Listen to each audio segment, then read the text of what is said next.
और इस साल 25 फरवरी को मेरी पत्नी और मैं महाकुंभ में गए। तो जहाँ हम ठहरे थे, एक वहाँ बहुत ही ज्ञानी ध्यानी पुरुष एक महात्मा थे। मैंने उनसे पूछा, मैंने कहा सर मैं ये काम करता हूँ, भारत का राजदूत हूँ, विशेष सलाहकार हूँ, इसका मतलब क्या है, कब से हम ये हमारा सिद्धांत बना? फिर उन्होंने मुझसे कहा कि बैठिए राजदूत। तो मैं चरणों में बैठा, रामायण पढ़ी है? मैं कहा महाराज बिल्कुल पढ़िए। तो कह रहे वो जंग क्यों होता है उसमें? मैं कहा जंग इसलिए होता है कि एक राजा दूसरे राजा की पत्नी का अपहरण करता है। गुड आइडिया बैड आइडिया ये मैं नहीं कहूँगा, लेकिन इसको चला जाता है। मैंने फिर कहते फिर क्या हुआ? तो मैंने कहा जो पीड़ित राजा है वो अपने chief spy master Ajit Doval के ग्रैंडफादर को बोलता है ढूंढ के ला।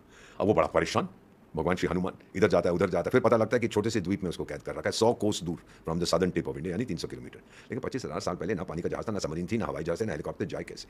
बड़ा उदास, ही गोज इनटू डिप्रेशन। ये महात्मा मुझे बता रहे थे, बैठा हुआ है मैं क्या करूं, अब मैं खाली हाथ तो जा भी नहीं सकता, मेरे को तो ये टाइट, मेरे को ये काम दिया है मिशन। फिर जाम बनता आता है भालू, जिसको मैं अपनी छाती पे पहनता हूं। कहता है हनुमान अपनी ताकत याद कर, अपना जनून याद कर, अपने आप पे भरोसा कर, आत्मविश्वास कहां है तेरा? फिर भगवान हनुमान एक छलांग लगा के वहां पहुंच जाते और वापस आने से पहले महल को आग लगाते हैं। तब महात्मा जी ने मुझे बोला 25,000 साल पहले हमने घर में घुस के मारा था। तब मुझे समझ आया कि पीएम साहब क्या कह रहे हैं।